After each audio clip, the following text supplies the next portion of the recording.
today I'm going to discuss our topics why and how do firm internationalize. So, why and how do firm internationalize? So, early theories of international trade focus on why and how cross-national business occurs.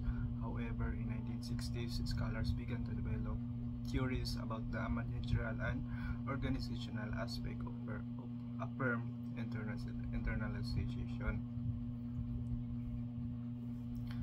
So the main focus here is how the firm internationalize, because kabalota nga ang market sa ang international market is dagan kay siya gitawag nato competitors, and then napagitawag nato mga expenses pag-export, pag-transport silang mga product. So giunsa man pag-adapt or giunsa man pag-manage sa business nga nakaya niya nga mag-internationalize sila ang mga product.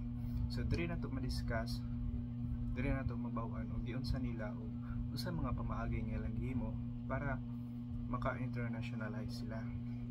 So the internationalization process of the business or a firm, mo na siya ang process nga nag-describe how companies expand abroad. So according to this model, internalization takes place in instrumental stage over a long time. Typically, firms start without much analysis or planning and begin to export, the simplest form of international activity, and progress to FDI, the most complex. So the gradual and incremental nature of internalization often results from managers' uncertainty and uneasiness about how to proceed because they lack information about foreign market and experience which cross-border transaction. And then from export to the FDI, which can be discussed all through this discussion. So ang FDI is the most complex process na sa pag-internationalize sa business. So the table here will discuss the model how the firm internationalize. So a firm start in a domestic focus, so preoccupied with acquiring business in the home market. But pasabot ang business is nag-start siya sa kaugalingon nila nga country. Dito sila nag-start silang business ay mo expand og lain nga mga countries. So management may be unable or unwilling to get started on international business because of concerns over its readiness or perceived obstacles in foreign markets. So the pre-export stage often because it receives unsolicited product orders from abroad. But pasabot nanay mga country nga mi-order sila ang product, which is diha na misulod ang diha na nahitabo ang pre-export stage nga gina-export na nila ilang product sa lain nga country. So during the pre-export stage, so diri po nila gina-investigate kung saan nila pag what if instead nga mag-order ang mga ilang customers dito sa ilang country, what if ila na lang ibutang ang ilang magama na lang sila og branch diri sila ang company para dili na maggasto og export sa product. Nakadepende maguna o if daghan ba ang may order nila ana nga country.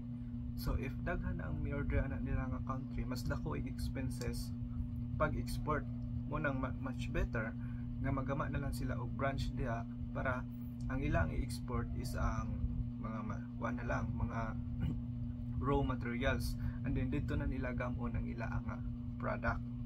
So diha na dayon as managers begin to view foreign expansions more favorably, they eventually undertake active involvement in international business through systematic exploration of international options and documentation of managerial time and resources to achieving internal success. So ultimately, management may advance to the committed involvement stage. This stage is characterized by genuine interest and commitment of resources to making international business a key part of a firm's profit making and value chain activities.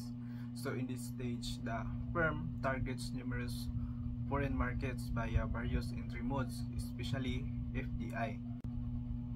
So the questions why and how do firm internationalize? So natay ginatawag og born global and international entrepreneurship. But pasabot kana nga company is gigama siya intended for international transaction. So in early theories tended to focus on them, but recently scholars have begun to question the slow and gradual process proposed by internalization process model. So despite the scarcity of financial, human, tangible resources that characterize most business, born global firms internationalize early in their evolution. But pasabot sila ang pagkagama pa lang is born na sila to expand, to internationalize their product, sila ang business. So far, another question is how can internalizing firms gain and sustain competitive advantage?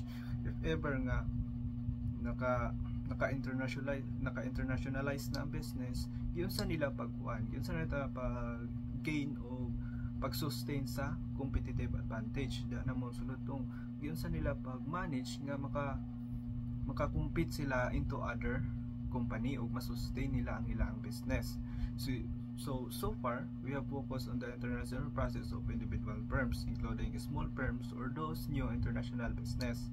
Since the 1950s, MNEs such as Nestle, Unilever, Sunny, Coca-Cola, and Caterpillar have expanded abroad on massive scale, shaping international patterns of trade, investment, and technology flows. So, over the time, the aggregate activities of these firms become a key driving force of globalization and ongoing integration of world economies. So important is the rise of the MNE that it ranks with development of electric power or the invention of the aircraft as one of the major events of modern history.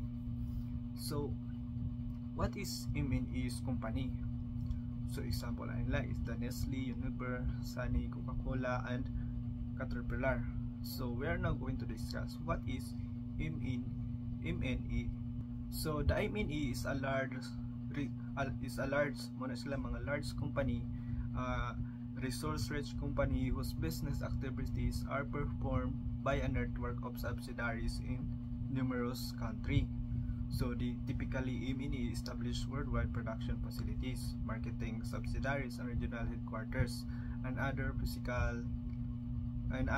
facilities directly in the countries where it does business and has value chains that span multiple countries. So in simple term, MNE is a large company. Daghan silang resource nga maka-expand silang business bisan asa nga country. So dili lang kay because of large company sila, daghan sila og resources, mao naka sustain sila sa international business. Ang ilang pag-sustain is napoy ambag ang gitawag nato karon nga technologies. So dako kayo o kanana ang contribute ang technologies para maka-sustain sila silang business. And then the pag-manage po na sila yung mga talented managers, large capital. So syempre pag internationalize na ka, kinahanglan nimo og dako nga capital. So that is their advantage sa mga MNE nga mga company. So dali na punta sa FDI based explanation. So as kuan ako kaniya, diri na to i-tackle what is FDI. So FDI stock refers to the total value of asset in the MNE owned abroad by other investment activity. FDI is such an important entry strategy that scholars provide three alternative theories of how firm can use it to gain and sustain competitive advantage. So the FDI stock is mao na siya ang total value asset sa MNE nga mga company. So gigamit nila na abroad via investment activities. So natay gitawag og tulo ka theory ani nga FDI stock. First, we have the monopolistic advantage theory. So according to this theory, the monopolistic advantage theory is one or more resources or capabilities of a company possess that few other firms have, and that it leverages to generate profits and other returns. So the monopolistic advantage theory is a company is na sila daghan nga ginatawag nato og resources ug capabilities nga gipossess ana ila nga company nga maka-generate og profit and returns. For example, na sila daghan nga investment. So ang investment nila is daghang return sila nga madawat. The monopolistic advantage theory suggests that firm it is use FDI as an internalization strategy. Most must own or control certain resources and capability not easily available to competitors. So mo na advantage nila nga daghan sila og kanang ginatawag nato asset nga daghan sila og asset nga makakuha sila og return kaysa sa uban nga company nga gamay lang og resources. Mo na ila ang advantage nga nakasustain sila sa international market. So this monopolistic advantage should be specific to M&E itself, such as proprietary technology or brand name, rather than to the locals where it does business. So for example, ang ila ang brand name, if ever nga kuan imong brand kanang ilado sa imong quality, so it's an investment na nimo nga maka-gain na ka og profit ana, because ang imong brand is daghang customer ang nakabalo, daghang customers ang nakaila. So advantage na nimo na sa lain nga company. So kani nga theory nag-argue siya og at least two conditions should be present for a firm to prepare targeting the foreign market. So first is the returns obtainable in the foreign market should be superior to those available in the home market. But pasabot ang imo ang returns sa laing country, if mag-expand man gani ka, dapat mas dako pa na siya sa imo ang home country, imong kita dito sa imo ang kaugalingon nga country.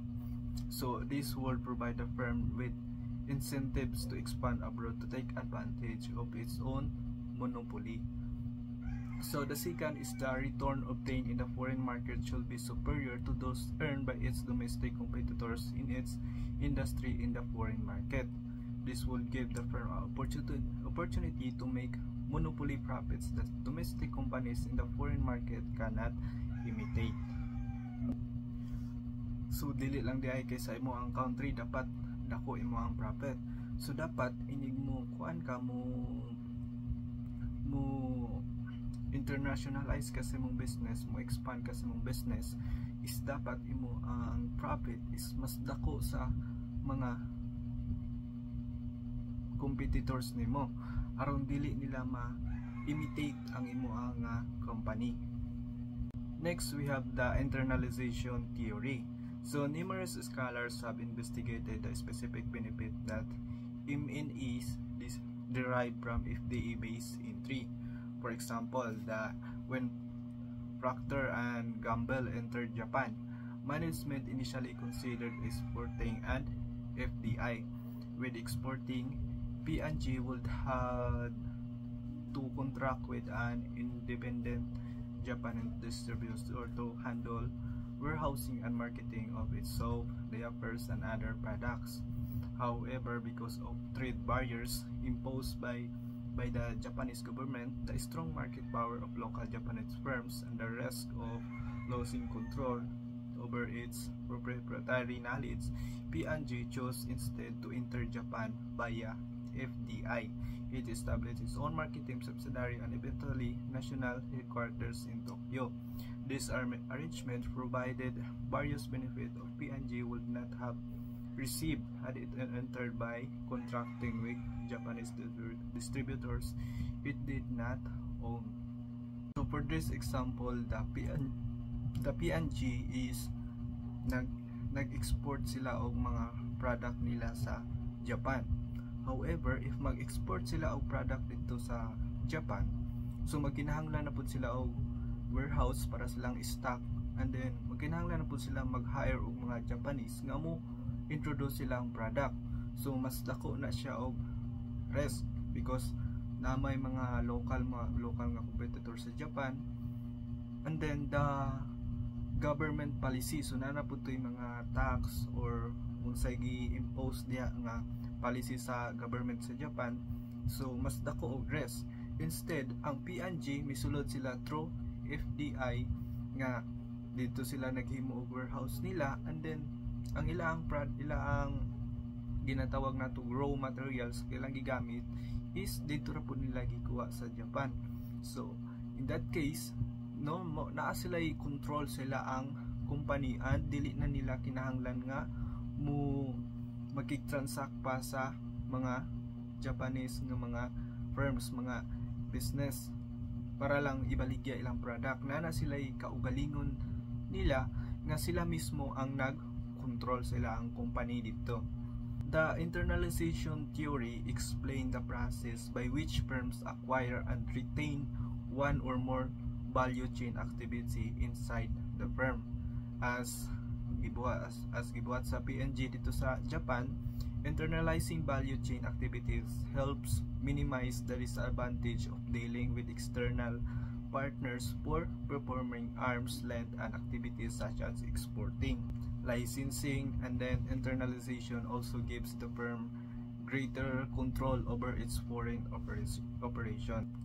For example, the M&E company, if mag-internalize sila, so instead nga magkuan sila og mga foreign nga mga tao para makakuha sila silang mga raw materials, so ilang gibuhat is establish its own plant in the foreign market to produce needed inputs itself.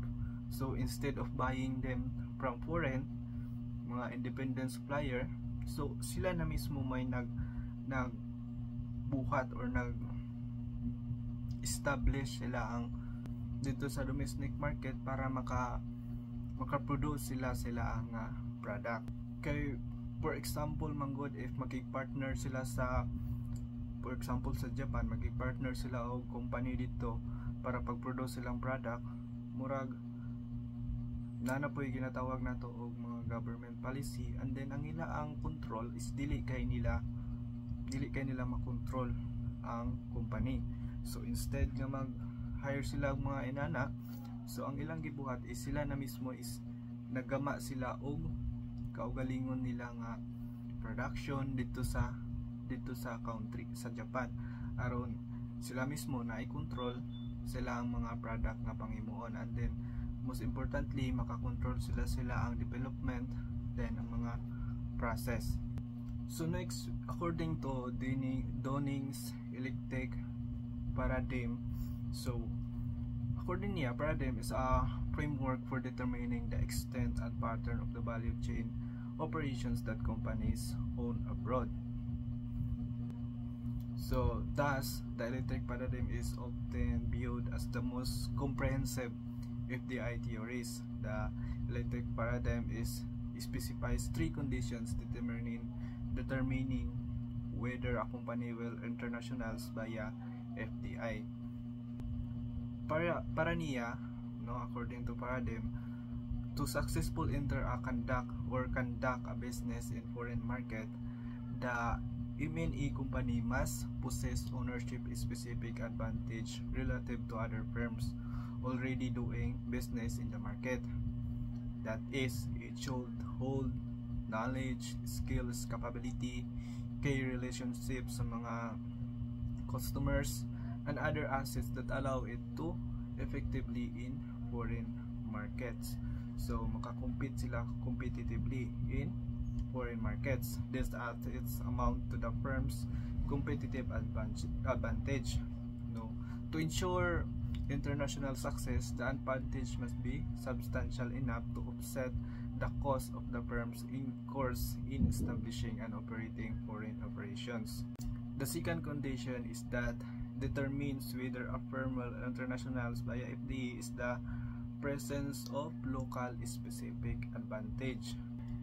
So in this condition, if ever nga maki-internationalize ka na nga country, dapat na kay available resources, available individual foreign countries, na kay mga skilled labor, then low cost ang labor, and then inexpensive capital. So the third condition is the FDI based internalization. Ano siya, the presence of internalization advantage. Benefits niya is a firm derives from internalizing foreign based manufacturing, distribution, or other stage in the value chain.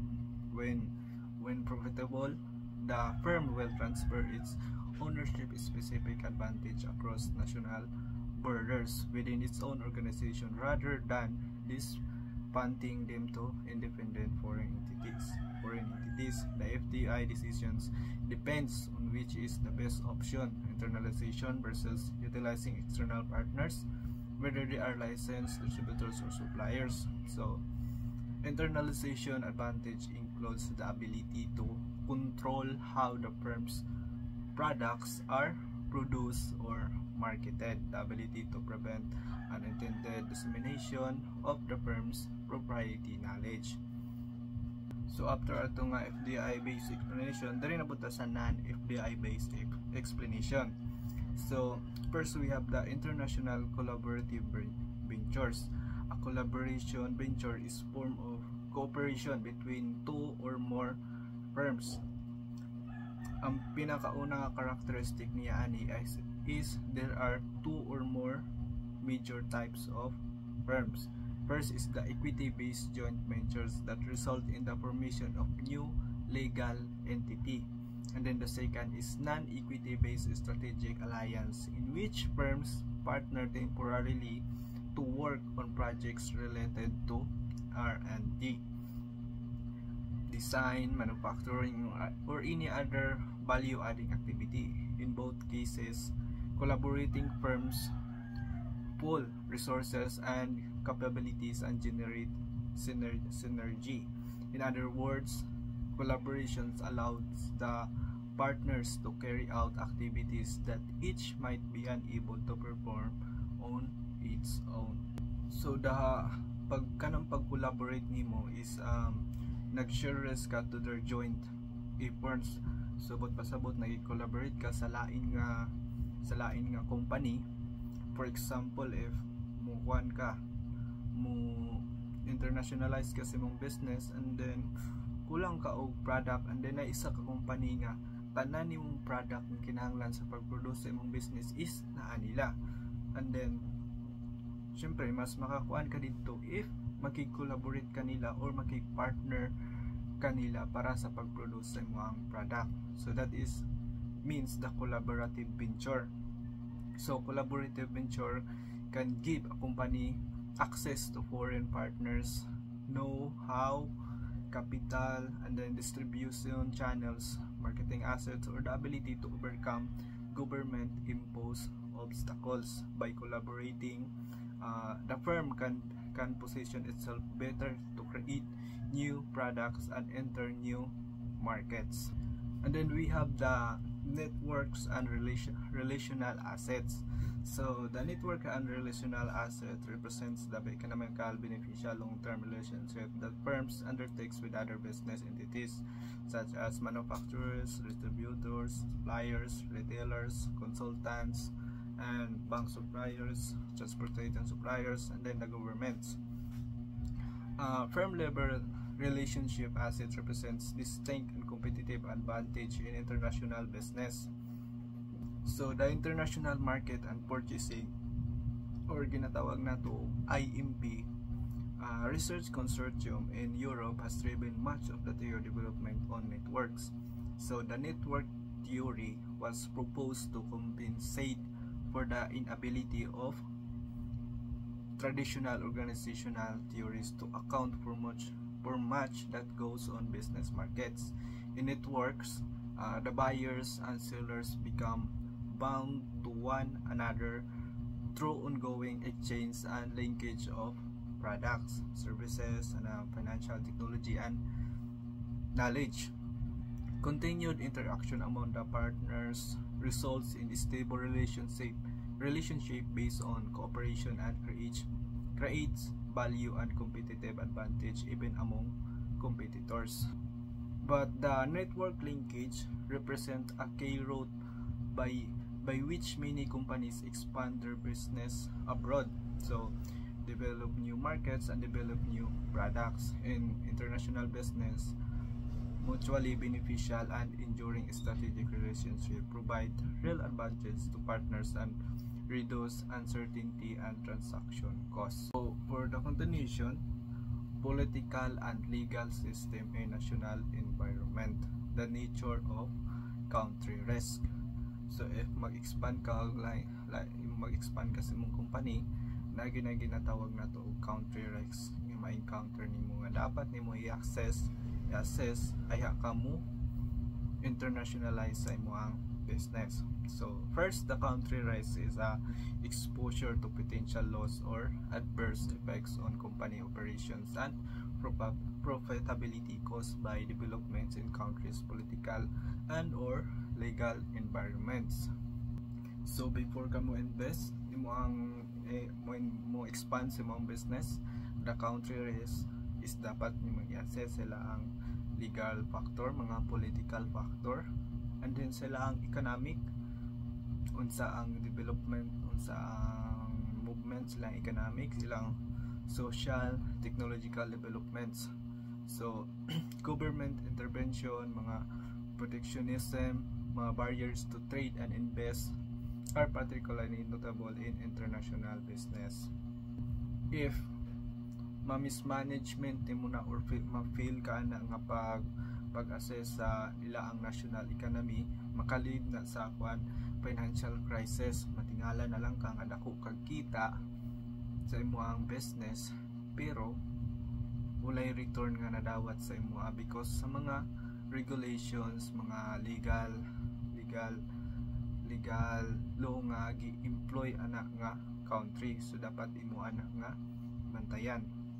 And so usually arise from business cycles, poor monetary or fiscal policies, defective regulatory environment, or imbalance in the underlying economic fundamentals of the country. So political or legislative actions can inadvertently harm business interests, such as laws that are unexpected, strict, or result in unintended consequences.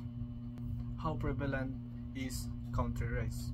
So sa country risk, may affect all firms in a country equally or only a subset. As countries develop economies with foreign trading partners and integrate themselves with the global economy, they tend to liberalize their markets and reduce restrictions on foreign business. First, we have the political and legal environments in international business. The political system, so dako po kayo nag-apekto sa imong business. Nag-set na siya of formal institutions that constitute a government. It includes the legislative bodies, political parties, and lobbying groups and trade unions. The principal functions of political systems are to provide protection from external threats, establish stability based on laws. So nanatay gitatawag og political system. So ibutang po na siya diya sa country to protect their local business. So as ikaw, if may internationalize ka or mo expand ka na diha nga country, you must assess their political system. Kay kanailang political system mura man na siya protection sa mga local business nila nga dili ra pud malugi. Kay if ever mosulod ra ka diretso diha, so kinahanglan ka moagi og legal system aron dili maapektuhan to ila ang mga local business sila ang lugar. So next, we have the legal system. A legal system for interpreting and enforcing law. So the legal systems is maunay mong bantayan pud if mag-internationalize ka sa imong business, like silang tax o if mag-establish ka na nga business, unsa ilang legal system, unsa ilang balaod ana sa pag-collect sa mga tax mo. Muna example sa legal system nga dapat nimo bantayan if mo internationalize ka or mo expand ka sa imong business across other countries. So para mas masabtan, so kani nga table is nagpakita og asa gikan yun ang mga country rest. So country rest is gikan sa political system o legal system. Unsa man kaning political system?